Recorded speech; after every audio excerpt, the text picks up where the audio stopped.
Hello नमस्कार, मैं doctor Rajneesh Kumar आप सभी का एक बार फिर से हार्दिक स्वागत करता हूं। आज की वीडियो लेक्चर में हम बात करेंगे केबीएस टीजीटी हिंदी के पाठ्यक्रम के ऊपर, जिसमें कि हमने बसंत भाग 2 पर 60 नोट्स तैयार किया हुआ है। और ये बसंत भाग 2 आप देखेंगे तो 7वीं कक्षा के विद्यार्थियों के लिए लगा हुआ है। अगर जो भी विद्यार्थी एनसीईआरटी और सीबीएसई पैटर्न पर पढ़ाई कर रहे होंगे तो उनके पाठ्यक्रम में, और केबीएस के पाठ्यक्रम में भी इस पुस्तक को लगाया गया है। इसमें कुल 20 चैप्टर लगे हुए हैं, 20 चैप्टर हैं। और इन 20 चैप्टर्स को आधार बनाकर हमने भी यहाँ पर नोट्स तैयार किया है। और इसीलिए वीडियोज आपके लिए थोड़ा लेट होकर आ रही है, क्योंकि पहले मैं पूरे चैप्टर्स को पढ़ता हूँ, फिर जो भी परीक्षा के दृष्टिकोण से महत्वपूर्ण लगता है उसका एक जिस्ट तैयार करता हूँ और आप सभी के सामने प्रस्तुत करता हूँ। तो जो भी विद्यार्थी केवीएस टीजीटी हिंदी की तैयारी कर रहे हो वो स्वतः तो तैयारी करें ही, और मेरे वीडियो लेक्चर का थोड़ा सा आपको इंतजार करना पड़ेगा, क्योंकि जो भी कंटेंट आपको यहाँ मिलेगा वो ऐसा कंटेंट होगा कि उसको पढ़ते पढ़ते आप परीक्षा हॉल तक चले जाएंगे और आपका कॉन्फिडेंस बढ़ता रहेगा। तो हम चलते हैं, सीधे बात करते हैं कि वसंत भाग 2 के अंतर्गत कौन कौन सी रचनाओं को पढ़ना है और उन रचनाओं में क्या खास है और परीक्षा के दृष्टिकोण से कहाँ पर हमें ध्यान रखना चाहिए। तो आप देख रहे हैं कि सबसे पहला जो चैप्टर लगा हुआ है जिसका नाम है हम पंछी उन्मुक्त गगन के, जो कि कविता है और इसके कवि हैं शिवमंगल सिंह सुमन। शिवमंगल सिंह सुमन के बारे में बात करें तो इनका जन्म 5 अगस्त 1915 को उत्तर प्रदेश के उन्नाव जिले में हुआ था, और झगरपुर गांव है वहां पर। और इन्होंने अपनी पढ़ाई की थी बनारस हिंदू विश्वविद्यालय यानी बीएचयू से, और 1950 ईस्वी में इन्होंने टीलिट वहां से कंप्लीट किया था। अगर इनकी कुछ रचनाओं के बारे में बात करें तो वो रचनाएं जो कि परीक्षाओं के दृष्टिकोण से महत्वपूर्ण है, जिसमें हिल्लोल 1939 ईस्वी में प्रकाशित हुआ, जीवन के गान 1942 में, युग का मोल 1945, प्रलय सृजन 1950, विश्वास बढ़ता ही गया 1948, विंध्य हिमालय 1960, मिट्टी की बारात। आप अगर पिछले वर्षों के क्वेश्चन पेपर को सॉल्व किए होंगे तो मिट्टी की बारात नाम की रचना कई बार परीक्षाओं में पूछी जा चुकी है। वो शिवमंगल सिंह सुमन द्वारा लिखा गया है। 1972 में ये लिखा गया था। वाणी की व्यथा 1980 में, कटे अंगूठों की वंदन वारें 1991 में। तो ये कुछ महत्वपूर्ण काव्य ग्रंथ रहे हैं शिवमंगल सिंह सुमन के। और इनका समय आप देखेंगे तो छायावाद के बाद प्रगतिवाद के समानांतर इनका समय रहा है, और इनकी ज्यादातर कविताएं प्रेम पर आधारित रही हैं और प्रकृति को भी इन्होंने केंद्र में रखा है। और यहाँ पर आप देख रहे हैं जो कविता आपके चैप्टर में लगी हुई है, हम पंछी उन्मुक्त गगन के। तो इसमें जो भी कविता है वो एक तरीके से प्रकृति से जुड़ी हुई है, और जब कविता पर हम अलग से पाठ करेंगे तो और चीजें क्लियर होंगी। लेकिन यहाँ पर अगर मान लीजिए परीक्षा में आपसे पूछ लिया जाए कि हम पंछी उन्मुक्त गगन किस विधा की रचना है, तो पूरी उम्मीद है कि आप बता देंगे कविता। इसके राइटर कौन है? शिवमंगल सिंह सुमन। और हो सकता है कि पूछ लिया जाए कि सुमन का पूरा नाम क्या है, तो यहाँ पर शिवमंगल सिंह का जो पूरा नाम है वो शिवमंगल सिंह सुमन। सुमन इनकी उपाधि रही है। तो ये छोटी छोटी जानकारियां, तथ्य हैं, इनको ध्यान में रखना चाहिए। और बाकी जो ग्रंथ हैं इनको भी आप ध्यान में रखिए। अगली रचना लगी हुई है दादी माँ। दादी माँ कहानी विधा है और ये लिखी गई है शिव प्रसाद सिंह के द्वारा।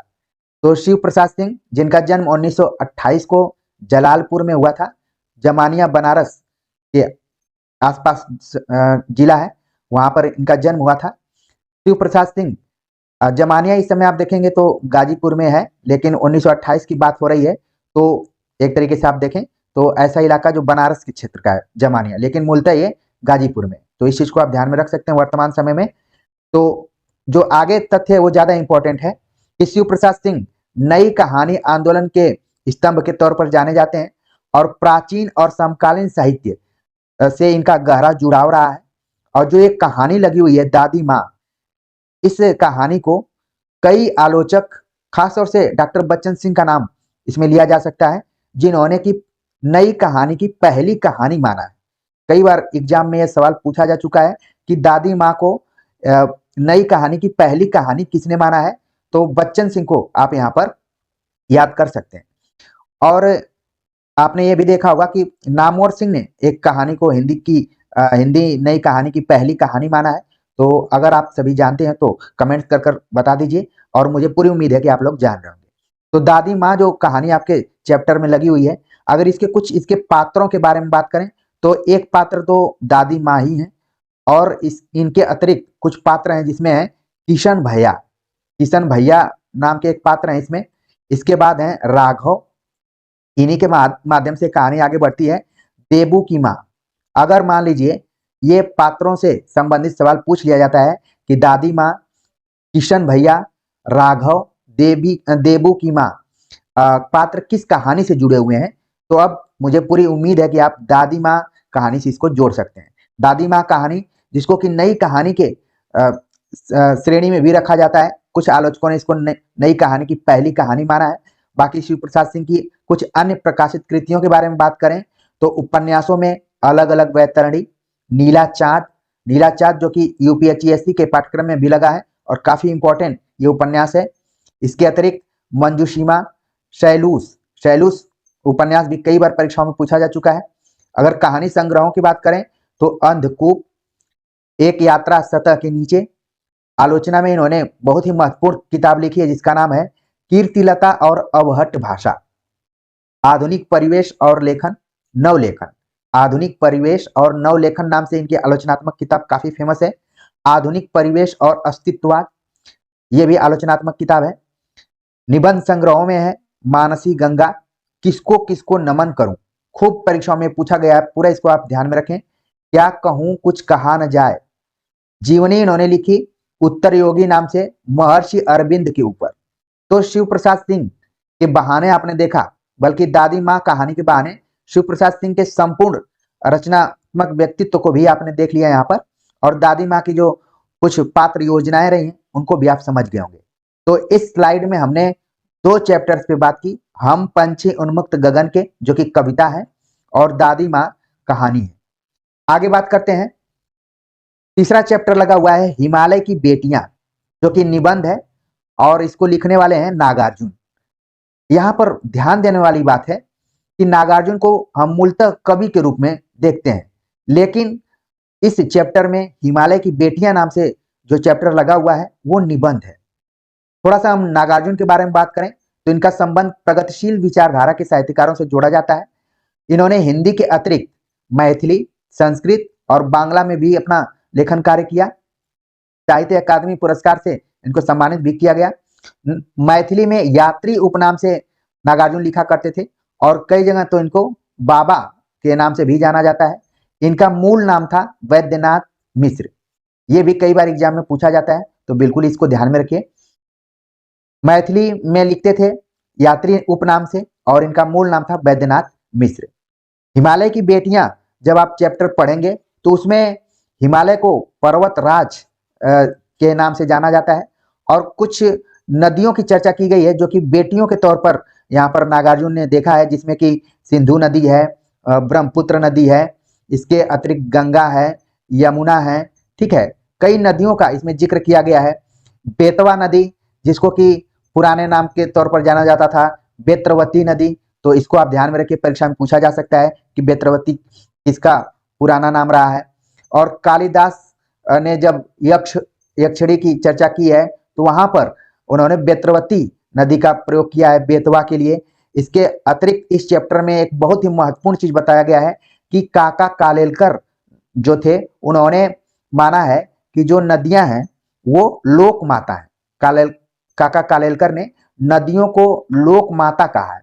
तो मान लीजिए एग्जाम में आपके आ जाए कि किसने नदियों को लोक माता का दर्जा दिया है, तो वो हो जाएंगे काका कालेलकर। इसका जिक्र हिमालय की बेटियां में नागार्जुन ने किया है।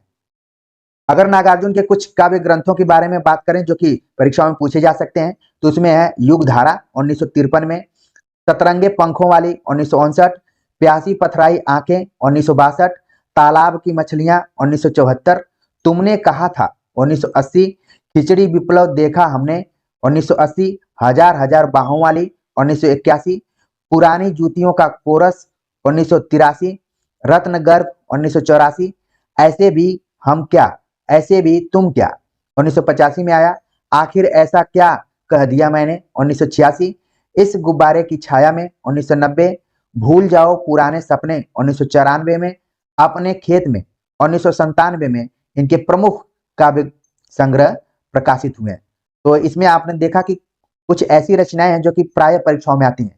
जैसे आप देख रहे हैं यहाँ पर युग धारा है, इसी से रिलेटेड इन्हीं के समकालीन एक कवि रहे हैं जिन्होंने लिखा युग की गंगा। ठीक है, तो आप कमेंट्स कर बता सकते हैं कि युग की गंगा किसकी कविता या फिर किसका काव्य संग्रह है। तो प्राय ये युग की गंगा युग धारा दोनों सिमिलर हैं और एक ही समय के समकालीन कवियों द्वारा लिखे गए हैं, तो परीक्षाओं में आते रहते हैं। बाकी सतरंगे पंखों वाली, हजार हजार बाहों वाली, ये सब रचनाएं परीक्षाओं में खूब पूछी गई हैं। तो हिमालय की बेटियां नागार्जुन का निबंध है और उस निबंध में उन्होंने हिमालय की चर्चा करते हुए तमाम जो हिमालय से निकलने वाली नदियां हैं उन नदियों की चर्चा की है और उनको बेटियों के रूप में देखा है। आमतौर पर नदियों को लोग नदी की तरह देखते हैं, लेकिन इन्होंने माना कि ये जो नदियां हैं वो हिमालय की बेटियां हैं। अगला जो चैप्टर है वो है कठपुतली, जो कि कविता में लिखा गया है। कठपुतली एक कविता है जिसके लेखक हैं, कवि हैं भवानी प्रसाद मिश्र। भवानी प्रसाद मिश्र को जब हमने पीजीटी केबीएस के लेक्चर में बताया था कि वहां पर भी इनकी कविता लगी है घर की याद। ठीक है, अगर कुछ बच्चे हैं जो कि दोनों की तैयारी कर रहे होंगे तो इस तरीके से जोड़कर आप पढ़ेंगे तो आपको काफी आनंद आएगा, आपको लगेगा कि आप सच में पढ़ाई कर रहे हैं। तो वसंत भाग 2 में भवानी प्रसाद मिश्र की कविता लगी कठपुतली। कठपुतली से यही एक अर्थ निकल रहा है, गुलामी का अर्थ यहाँ पर निकल रहा है। तो पूरी कविता में भवानी प्रसाद मिश्र ने ये बताने का प्रयास किया है कि कठपुतलियां स्वतंत्रता की इच्छा से स्वयं अपनी बात व्यक्त कर रही हैं। उनके समक्ष स्वतंत्रता को साकार बनाने वाली चुनौतियां हैं। धागे में बंधी हुई कठपुतलियां पराधीन हैं। इन्हें दूसरों के इशारे पर नाचने से दुख होता है। दुख से बाहर निकलने के लिए एक कठपुतली विद्रोह कर देती है। वह अपने पांव पर खड़ी होना चाहती है। उसकी बात सभी कठपुतलियों को अच्छी लगती है। स्वतंत्र रहना कौन नहीं चाहता, लेकिन जब पहली कठपुतली पर सबकी स्वतंत्रता की जिम्मेदारी आती है तो वह सोच समझ कर कदम उठाना जरूरी समझती है। तो एक तरीके से ये जो कठपुतली यहाँ पर है ये कहीं न कहीं मनुष्य की स्वतंत्रता के तरफ संकेत किया है कवि ने। तो भवानी प्रसाद मिश्र की कविता कठपुतली काफी इंपॉर्टेंट रही है। उसमें कठपुतली जहां गुलामी का प्रतीक है, लेकिन एक कठपुतली नाचने से इनकार कर देती है और उसका समर्थन उसकी जितने भी सहयोगी कठपुतलियां हैं वो करना शुरू कर देती हैं। तो कविता जब आप पढ़ेंगे तो कुछ भाव उसका यही आएगा। तो विकल्प में इस तरीके के भावों को आप देखेंगे तो उम्मीद है कि आप सही आंसर तक पहुंच जाएंगे। भवानी प्रसाद मिश्र की बात करें तो हिंदी के प्रसिद्ध कवि के तौर पर जाने जाते हैं और ये गांधीवादी कवि के रूप में जाने जाते हैं। और हमने जब केवीएस पीजीटी के लेक्चर में बताया था कि इनको कविता का गांधी कहा जाता है। अगर जो बच्चे देखे होंगे उनको एक बार रिवीजन हो गया होगा। भवानी प्रसाद मिश्र का संबंध दूसरा सप्तक से भी रहा है। यहाँ पर इस फैक्ट को बिल्कुल ध्यान में रखना है। गांधी दर्शन का प्रभाव इनके ऊपर तो था ही। इनका जो प्रथम काव्य संग्रह है वो है गीत फरोश। इसके अतिरिक्त उन्होंने सतपुड़ा के जंगल नाम से एक और काव्य संग्रह लिखा हुआ है। गीत फरोश में नई शैली, नई उद्भावनाओं और नए पाठ प्रभाव के कारण ये अत्यंत लोकप्रिय हुए। तो भवानी प्रसाद मिश्र की जो कविता है कठपुतली उसको भी आप समझ गए होंगे कि उसमें किस तरीके की विषय वस्तु को उठाया गया है। और भवानी प्रसाद मिश्र का एक कवि के तौर पर इनके ऊपर किसका प्रभाव था, ये सप्तक से जुड़े हुए थे, यानी कि अज्ञे ने भी इनकी प्रतिभा को पहचाना और इनको दूसरा सप्तक में जगह दिया। और दूसरा सप्तक की जब बात की जा रही है तो आपके दिमाग में भवानी प्रसाद मिश्र के अलावा और भी जितने दूसरा सप्तक के कवि हैं सबका नाम आ जाना चाहिए। तभी ये मानकर चलिए कि आपकी पैरेलल तैयारी चल रही है, वरना आपको लगेगा कि बार बार आपका कोई ना कोई अंश छूट जा रहा है। आप किताबों को लेकर एक से अधिक किताबों को लेकर बैठेंगे, घबराहट होगी, फिर परेशान होने लगेंगे। तो पढ़ाई ऐसे ही करना है, जोड़ जोड़ कर पढ़ना है। जहां भी देखिए तो एक तथ्य दूसरे तथ्य से जोड़ दीजिए। आगे बात करते हैं। अगली जो रचना है मिठाई वाला, जो कि एक कहानी है और इसके लेखक हैं भगवती प्रसाद वाजपेयी। तो मिठाई वाला कहानी लिखी भगवती प्रसाद वाजपेयी ने। अगर भगवती प्रसाद वाजपेयी के बारे में बात करें तो इनका जन्म 1899 हुआ और मृत्यु 1973 में। कानपुर में इनका जन्म हुआ। और इनको माना जाता है प्रेमचंद युग का उपन्यासकार माना जाता है। उपन्यासकार के साथ साथ ये कहानीकार भी थे, जैसे कि एक कहानी यहाँ पर लगी हुई है, इन्होंने संपादन भी किया। मिठाई वाला कहानी इनकी बहुत ही चर्चित कहानी रही है। तो नाम से तो ऐसा लग रहा है कि कहीं प्रेमचंद की तो ये कहानी नहीं है, लेकिन आपको ध्यान में रखना पड़ेगा कि ये भगवती प्रसाद वाजपेयी द्वारा लिखी गई कहानी है। अगर हम थोड़ा सा बात करें मिठाई वाला कहानी के ऊपर, तो क्योंकि हमने इस वीडियो लेक्चर को तैयार करते समय बसंत भाग 2 को पूरा पढ़ा है और जो भी इंपॉर्टेंट चीजें मुझे दिखाई पड़ी उनको मैंने नोट किया है। तो देख रहे हैं आप मिठाई वाला में जो पात्र हैं, अगर पात्रों की हम बात करें तो इसमें एक पात्र है राय विजय बहादुर। ठीक है, तो इसको ध्यान में रखना है। नाम से ही लग रहा है कि ये कहीं न कहीं उस समय के जमींदार या सेठ रहे होंगे। और इनके 2 पुत्र रहे हैं चुन्नू मुन्नू। चुन्नू मुन्नू को ध्यान में रखिए, हो सकता है कि एग्जाम में आ जाए कि चुन्नू मुन्नू का जिक्र किस कहानी में किया गया है, तो आप तुरंत बता देंगे। चुन्नू मुन्नू की जो माता जी हैं उनका नाम है रोहिणी। ठीक है, और इन लोगों के गांव में कोई मिठाई वाला आया है जो कि बेचने के लिए। उसी समय एक और पात्र आता है मुरली वाला, तो इसको भी ध्यान में रखना है आपको। मुरली वाला का जिक्र इस कहानी में किया गया है और ये कहानी पूरा बाल मनोविज्ञान पर आधारित है। जैसे आप ईदगाह कहानी पढ़े होंगे, उसी तरीके से कुछ ये भी कहानी है, बाल मनोविज्ञान पर है। चुन्नू मुन्नू की अगर आप संवादों को देखेंगे तो ये तोतली आवाज में अपनी बातें करते हैं, यानी कि ये उम्र में छोटे बच्चे हैं, नाम से भी लग रहा है। और कहानी जब आप पढ़ेंगे तो इनकी तोतली आवाज से भी आप पकड़ लेंगे कि ये छोटे से हैं। तो मिठाई वाला के पात्रों से आप परिचित हो गए होंगे, बाकी लेखक और कहानी की विषय वस्तु भी आपके दिमाग में आ गई होगी कि क्या हो सकती है। अगला जो चैप्टर है उसका नाम है रक्त और हमारा शरीर। यह निबंध है और इसके लेखक हैं यतीश अग्रवाल। आप देख रहे हैं कि आपके इस बुक में पहली बार किसी डॉक्टर लेखक को शामिल किया गया है। और जो यतीश अग्रवाल हैं ये एक पेशे से डॉक्टर हैं और आयुर्वेद विज्ञान साहित्य के साथ साथ ये रचनाकार के तौर पर भी फेमस रहे हैं। और इनके कई प्रसारण रेडियो टेलीविजन पर भी होते रहे हैं। इनके कॉलम स्वास्थ्य सुलझन, जो कि गृह शोभा नाम की पत्रिका, आप अगर बुक शॉप पर जाएंगे तो ये पत्रिका आपको दिख जाएगी, गृह शोभा, उसमें भी इनके आर्टिकल आते रहे हैं। ओपीडी हिंदुस्तान पत्रिका में भी आते रहे हैं। सेकेंड ओपिनियन हिंदुस्तान टाइम्स में इनके छपते रहे हैं। परामर्श, 10 सवाल, स्वास्थ्य परिक्रमा, check out, express, crusade for health जैसे उल्लेखनीय इनके कॉलम रहे हैं पत्र पत्रिकाओं में। तो इससे ये पता चल रहा है कि यतीश अग्रवाल केवल डॉक्टर नहीं है, बल्कि इनके अंदर एक साहित्यकार का भी रूप दिखाई पड़ता है। रक्त और हमारा शरीर नाम से जब चैप्टर आप पढ़ेंगे तो उसमें दिव्या और अनिल नाम के 2 पात्र हैं जो कि भाई बहन हैं। इसलिए दिव्या का नाम याद रखिए और अनिल का नाम याद रखिए, इसमें 2 पात्रों के रूप में है। और दिव्या को क्या हो गया है, रक्त की कमी हो गई है। इसी पर ये पूरा चैप्टर चलता है, रक्त की कमी को लेकर। फिर बहुत ही वैज्ञानिक तरीके से इसमें बातें बताई गई हैं कि एक मनुष्य में कितना रक्त होना चाहिए, और भी बहुत सारी चीजें हैं, लंबा ये निबंध है। फिर भी आपको ध्यान में रखना है कि दिव्या और अनिल जो कि संबंधों में भाई बहन है, ये किस चैप्टर के पात्र हैं। तो आपके दिमाग में आ गया होगा कि रक्त और हमारा शरीर यतीश अग्रवाल द्वारा लिखा गया निबंध है, उसके पात्र हैं। अगला पाठ है पापा खो गए, 7वां चैप्टर है और ये नाटक विधा में लिखा गया है और नाटक मराठी भाषा में है। ठीक है, हिंदी में नहीं है बल्कि मराठी में। और जब से हम एनसीईआरटी की किताबों की चर्चा कर रहे हैं तब से आपको वहां पर छोटा भारत तो दिखाई ही पड़ रहा है, हर एरिया से लेखकों को शामिल करने का प्रयास किया गया है। तो पापा खो गए जिसके नाटककार हैं विजय तेंदुलकर। सचिन तेंदुलकर का तो नाम आप लोगों ने सुना होगा, और जिन बच्चों ने थोड़ा बहुत भारतीय साहित्य को पढ़ा होगा तो वहां पर विजय तेंदुलकर का नाम भी सुना होगा। तो हालांकि इन दोनों में कोई संबंध नहीं है। सचिन तेंदुलकर के पिताजी भी प्रोफेसर थे जिनका नाम था रमेश तेंदुलकर, लेकिन विजय तेंदुलकर अलग है। मैंने केवल यहाँ पर कोरिलेट कर दिया है आपके इंटरेस्ट के लिए, बाकी विजय तेंदुलकर की पहचान अलग है। विजय तेंदुलकर मराठी नाटककार, लेखक, निबंधकार, फिल्म व टीवी पटकथा लेखक, राजनीतिक पत्रकार और सामाजिक टिप्पणीकार भी थे। भारतीय नाट्य साहित्य व साहित्य जगत में उनका उच्च स्थान रहा है।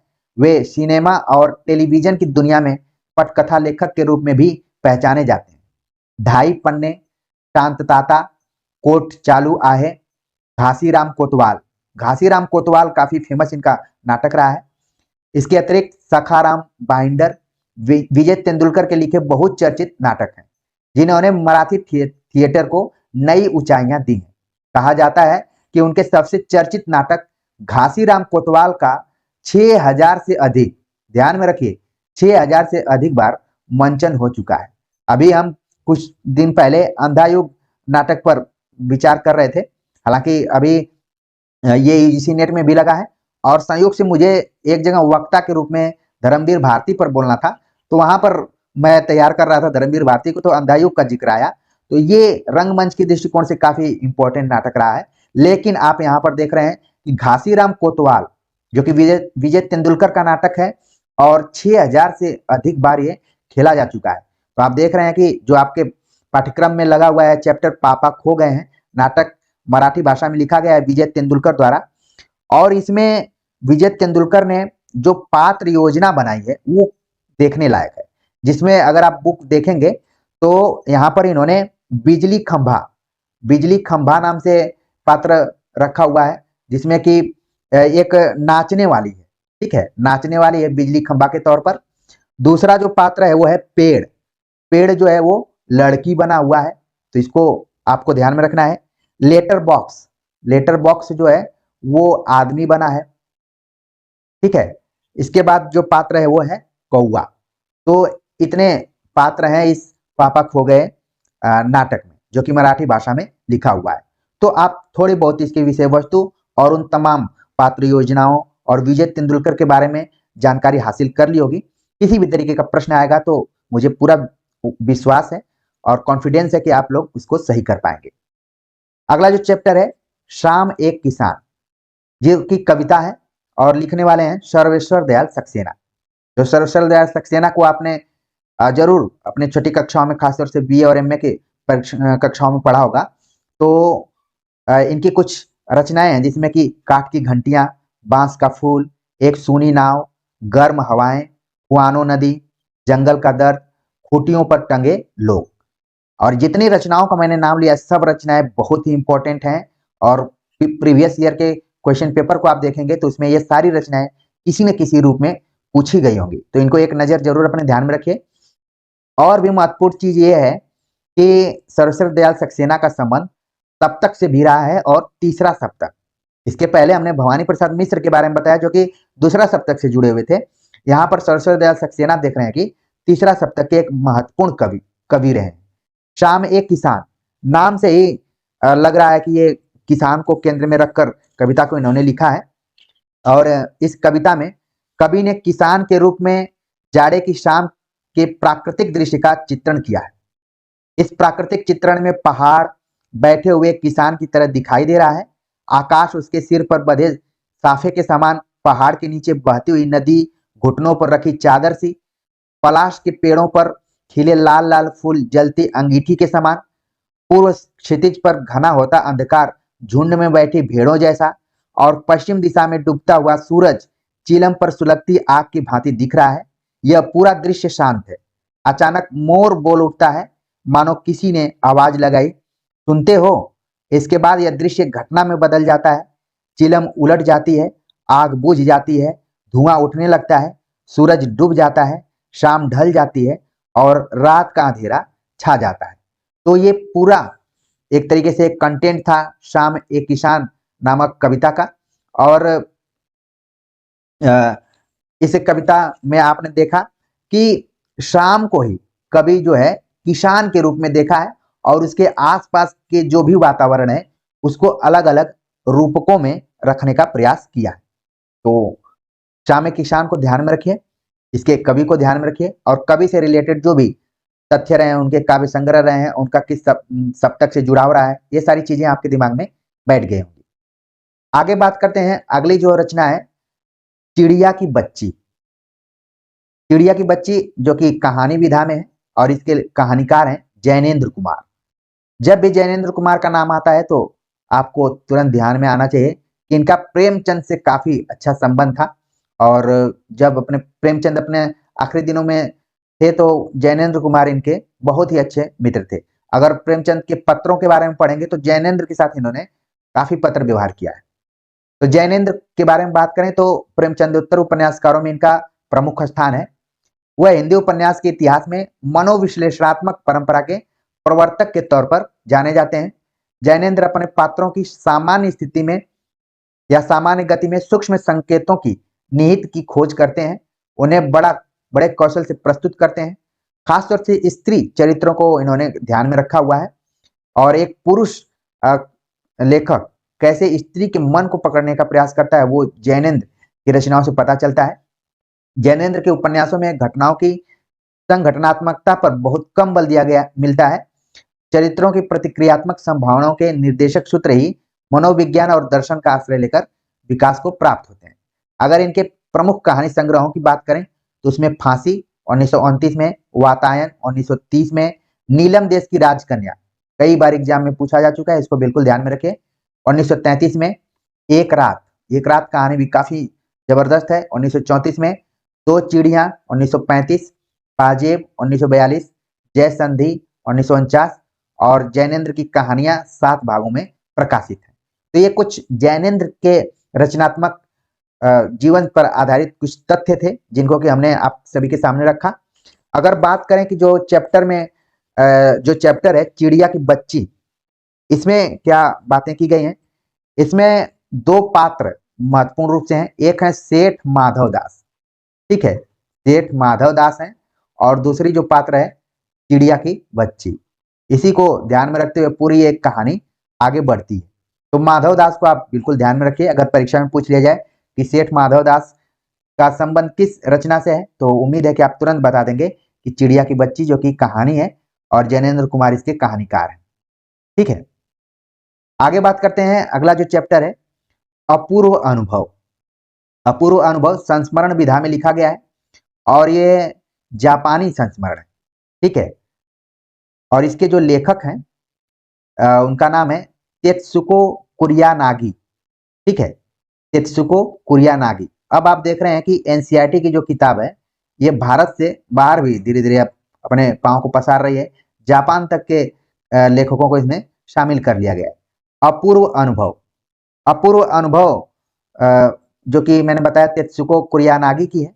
इनका जन्म टोक्यो शहर में हुआ और 1981 के आत्मकथात्मक संस्मरण के अनुसार इनका बचपन का जो उपनाम था वो था तोत्तो चान। तो इसको ध्यान में रखना है। इनकी कुछ पुस्तकें हैं जैसे कि तोत्तो चान चिल्ड्रेन 1996 से ये 1996 तक, या फिर ये यूनिसेफ सद्भावना राजदूत के लिए इन्होंने काम किया। इसका समय थोड़ा सा यहाँ पर कुछ गलत हो गया है, ठीक है, लेकिन हमें यहाँ पर ज्यादा इंपॉर्टेंट चीज यहाँ ये ध्यान में रखना है कि अपूर्व अनुभव जो कि संस्मरण विधा में है और ये जापानी भाषा में है। हिंदी में इसका अनुवाद किया है पूर्वा याज्ञिक कुशवाहा ने, ठीक है। तो इनका भी नाम रख लीजिए, हो सकता है कि पूछ लिया जाए। बाकी जब हम पढ़ाई करते हैं तो चीजों को, हर एक चीज को ध्यान में रखना जरूरी है। तो अपूर्व अनुभव जो कि संस्मरण है जापानी में, इसका अनुवाद किया पूर्वा याज्ञिक कुशवाहा ने। और इस जो अपूर्व अनुभव है तोत्तो चान जो विश्व साहित्य की एक अमूल्य निधि है, मूलतः जापानी भाषा में लिखी गई। इसका अनुवाद विश्व की कई भाषाओं में हो चुका है। यह एक ऐसी अद्भुत पाठशाला और उसमें पढ़ने वाले बच्चों की कहानी है जिनके लिए रेल के डिब्बे कक्षाएं थी। ये अपूर्व अनुभव बताया जा रहा है। अगर इसका हम जापानी में नाम जो है वो तोत्तो चान है, ठीक है। उसमें ये बताया गया कि जो पाठशाला में पढ़ने वाले बच्चे हैं वो रेल के डिब्बे की कक्षाओं की तरह है। गहरी जड़ों वाले पेड़ पाठशाला का गेट, शाखा बच्चों के खेलने के कोने। इस अनोखे स्कूल के संस्थापक थे श्री कोबायाशी। लेखिका स्वयं इस स्कूल की छात्रा थी। उन्हीं के बचपन के अनुभवों पर आधारित है पुस्तक तोत्तो चान का यह अंश अपूर्व अनुभव। तो यहाँ पर हो सकता है कि पूछ लिया जाए कि जो इसका मूल नाम है वो क्या है, तोत्तो चान। तो इसको ध्यान में रखिए, तोत्तो चान, जिसको कि बाद में इसका एक अंश यहाँ पर अनुदित किया गया है अपूर्व अनुभव के नाम से। इतना भी आप ध्यान में रखेंगे तो सही जवाब कर लेंगे। अगला चैप्टर है रहीम के दोहे, जो कि नाम से ही पता चल रहा है कि कविता है और इसके कवि हैं रहीम। आप जब रहीम के दोहे को पढ़ेंगे तो इसमें कुल 5 दोहे लगे हुए हैं। वैसे भी कबीरदास के बाद या फिर कबीर के समानांतर ये आप देखेंगे कि रहीम के दोहे भी काफी लोगों के जनमानस में ये बैठा हुआ है, मन में बैठा हुआ है रहीम के दोहे। खासतौर से जो नीति परक दोहे हैं, ठीक है, नीति परक दोहे रहीम के फेमस हैं। तो आपके पाठ्यक्रम में भी कुल 5 दोहे लगे हुए हैं, तो उनको आप ध्यान में रख सकते हैं और कभी इन पर अलग से भी हम बात कर लेंगे। फिर भी यहाँ पर बस इतना ध्यान में रखना है कि कितने दोहे लगे हैं, 5 दोहे लगे हैं, कविता में है। और रहीम का तथ्यात्मक अध्ययन आपने बहुत कर लिया होगा कि अब्दुल रहीम खान खाना इनका पूरा नाम रहा है, अकबर के समय में रहे हैं, ठीक है। और ये तुलसीदास के भी अच्छे मित्रों में से जाने जाते हैं। और बाकी आचार्य रामचंद्र शुक्ल के किताब के अनुसार इन पे अगर तथ्यात्मक जानकारी आप रखें तो और बेहतर रहेगा।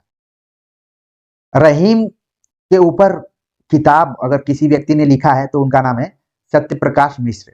जैसे कबीर को हजारी प्रसाद द्विवेदी ने स्थापित किया, प्रेमचंद को रामविलास शर्मा ने स्थापित किया, निराला को भी रामविलास शर्मा ने स्थापित किया, उसी तरीके से आप देखेंगे कि सत्यप्रकाश मिश्र ने रहीम के दोहों को एक जगह संकलित किया रहीम रचनावली नाम से, और इसको पूरा एकदम प्रामाणिक रूप से उन्होंने संपादित किया है।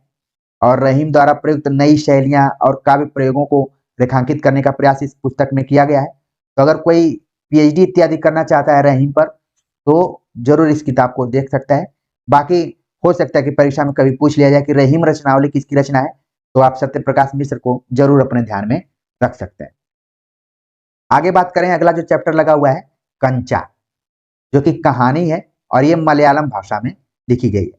इसके लेखक हैं पद्मनाभन, टी पद्मनाभन, मलयालम भाषा के विख्यात साहित्यकार हैं।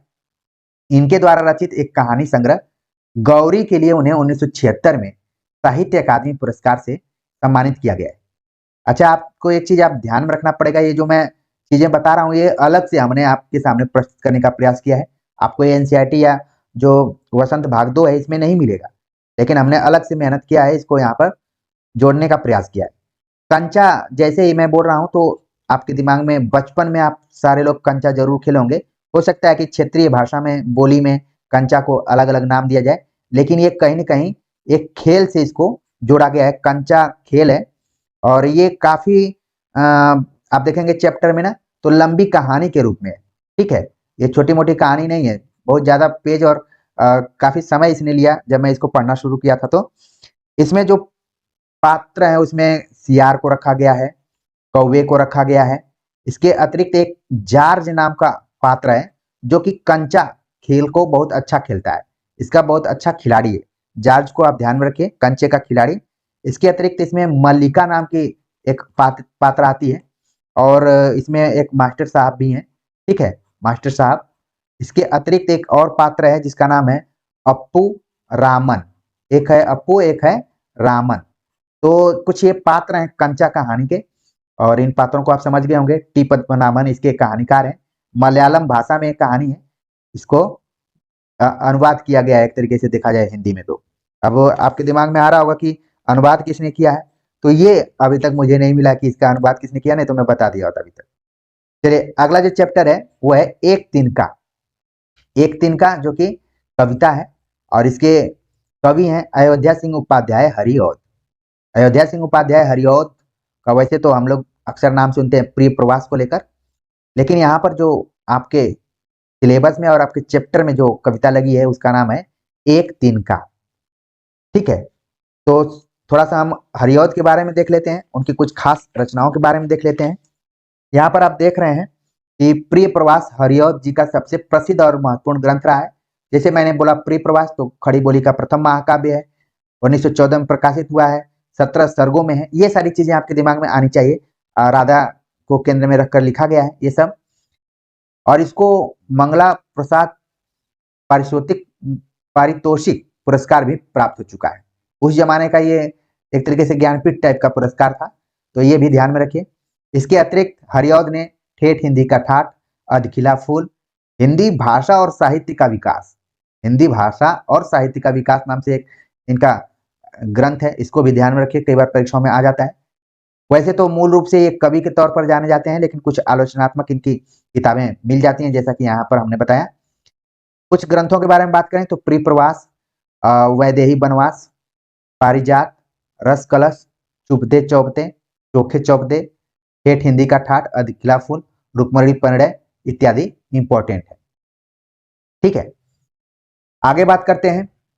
अगली रचना है खान पान की बदलती तस्वीर, जो कि निबंध है और इसके निबंधकार हैं प्रयाग शुक्ल।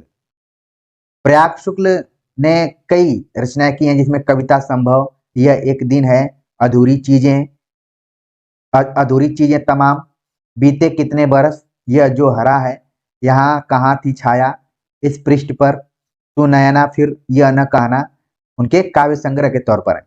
लेकिन यहाँ पर जो लगा हुआ है वो है निबंध प्रयाग शुक्ल का। तो खान पान निबंध में प्रयाग शुक्ल ने एक तरीके से खान पान की जो मिश्रित संस्कृति रही है उस पर उन्होंने ध्यान आकर्षित किया है पाठकों का, और उन्होंने ढाबा संस्कृति, ठीक है, इस पर बातचीत किया हुआ है। जब आप पढ़ेंगे तो ये आएगा। इसके अतिरिक्त इसमें इन्होंने फास्ट फूड की भी चर्चा की हुई है कि किस तरीके से फास्ट फूड की तरफ लोग बढ़ रहे हैं। तो बस आप ध्यान में रखिए कि खान पान की जब भी बात की जाए तो खासतौर से वसंत भाग 2 में तो प्रयाग शुक्ल का नाम आपके दिमाग में आना चाहिए। अगली रचना है नीलकंठ।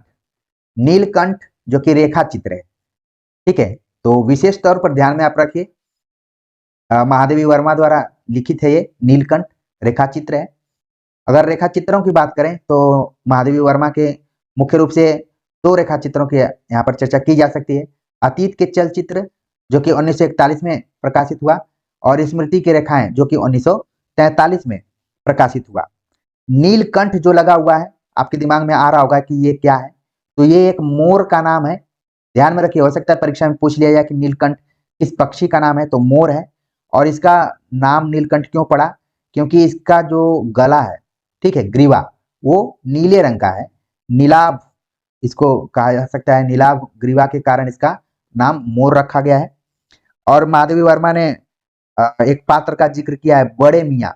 बड़े मियाँ के साथ ये शंकरगढ़ एक जगह इन्होंने प्रस्तुत किया है, इसमें नाम लिया है वहां से। क्योंकि जब आप माधवी वर्मा के रेखा चित्रों को पढ़ेंगे तो इसमें पशु पक्षियों की खूब चर्चा की गई है, उसी में से एक ये भी है मोर नाम का। ठीक है, तो इसको आप ध्यान में रख लीजिए कि नीलकंठ कोई नहीं है बल्कि मोर है। आगे बात करते हैं तो है भोर और बरखा, जो कि कविता विधा में है, और इसकी कवयित्री हैं मीराबाई। मीराबाई पर हमने पीजीटी में भी बातचीत कर लिया था, तो इनकी रचनाओं से आप परिचित होंगे, और लगातार अन्य परीक्षाओं की भी तैयारी कर रहे होंगे तो वहां पर भी आप इसको देखे होंगे।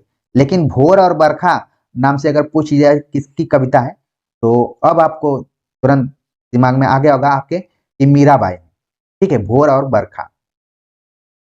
अगला पाठ है वीर कुंवर सिंह, जो कि जीवनी के तौर पर इसको लिखा गया है, और यहाँ पर इसके लेखक के तौर पर कोई स्पष्ट नाम मुझे नहीं दिखा, बल्कि लिखा है विभागी।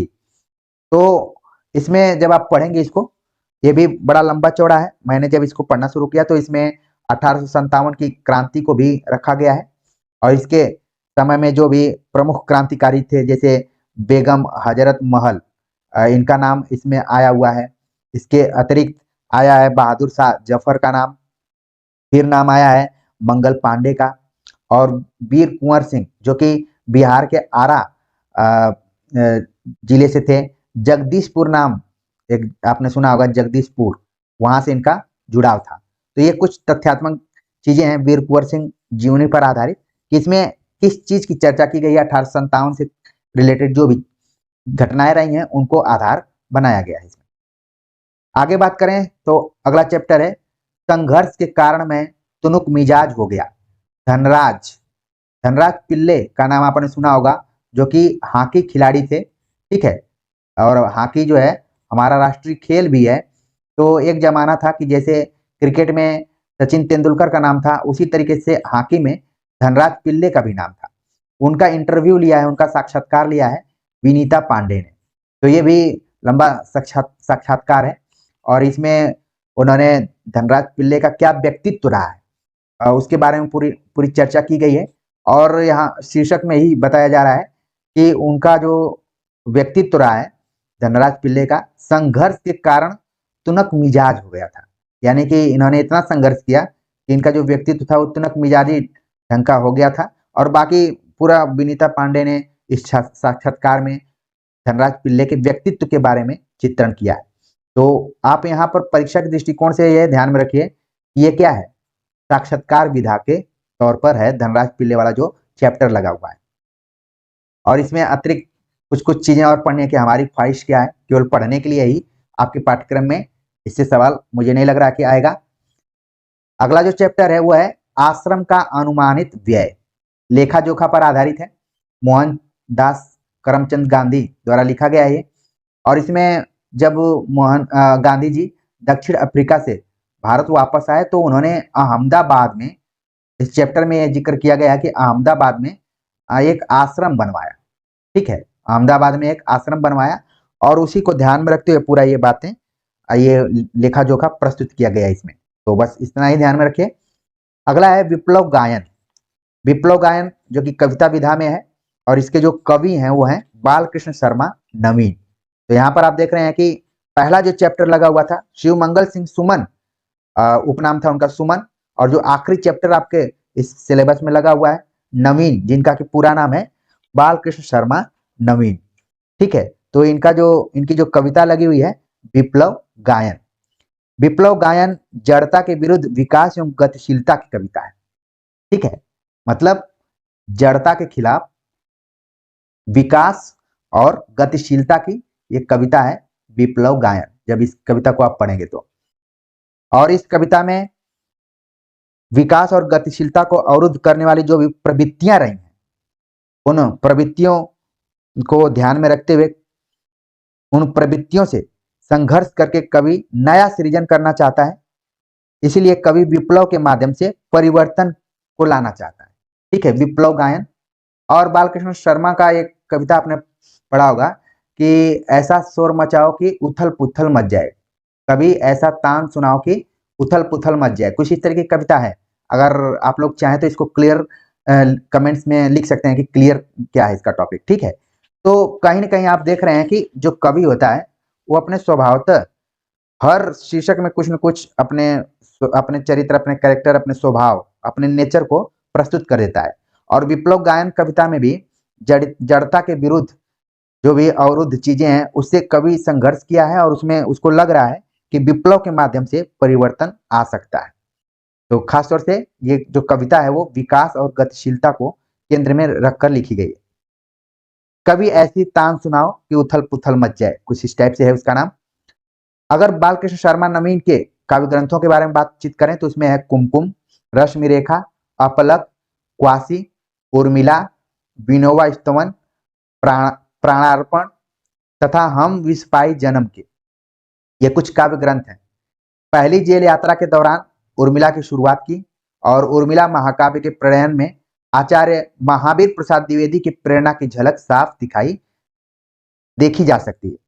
6 सर्गों वाली इस कृति में यद्यपि उर्मिला के जन्म से लेकर लक्ष्मण से पुनर्मिलन तक की कथा कही गई है, लेकिन अन्य पक्षों के बजाय उर्मिला का विरह वर्णन कला की दृष्टि से सबसे सरस बन पड़ा है।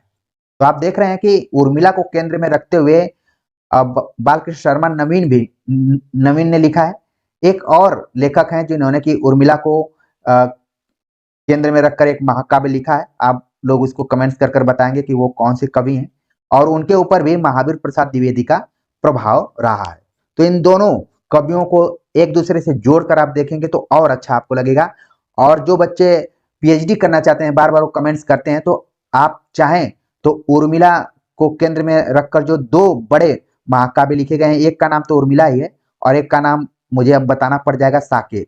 तो इन दोनों में उर्मिला के चरित्र को कैसे देखा गया है इसका तुलनात्मक अध्ययन किया जा सकता है। तो इसको आप लोग नोट कर लीजिए अगर जो भी पीएचडी करना चाहता है तो। ठीक है, तो दोनों को करके आप देख सकते हैं कि बालकृष्ण शर्मा नवीन ने उर्मिला को कैसे देखा है और मैथिली शरण गुप्त ने उर्मिला को किस दृष्टिकोण से देखा है। तो ये तो क्लास टीजीटी का था, लेकिन दिमाग में आप लोगों के कमेंट्स घूमते रहते हैं तो मुझे जहां भी आवश्यकता पड़ती है मुझे लगता है कि आप सभी को बता देना चाहिए। आप सभी को ये चीजें अच्छी भी लगती होंगी तो कमेंट्स कर कर आप सभी जरूर बताइएगा। और आपके पाठ्यक्रम को खासतौर से केवी, पीजीटी और टीजीटी दोनों को रखकर मैं लगातार अध्ययन कर रहा हूं और मैंने पूरी किताबें खरीद ली हैं। जब किताबें खरीद ली हैं तो जाहिर सी बात है कि लेक्चर्स आएंगे तो आपको घबराना नहीं है, अपना कॉन्फिडेंस बना कर रखना है और लगातार तैयारी करते रहना है। यहाँ पर आपके समय का मोल है, बाकी किसी चीज का मोल नहीं है।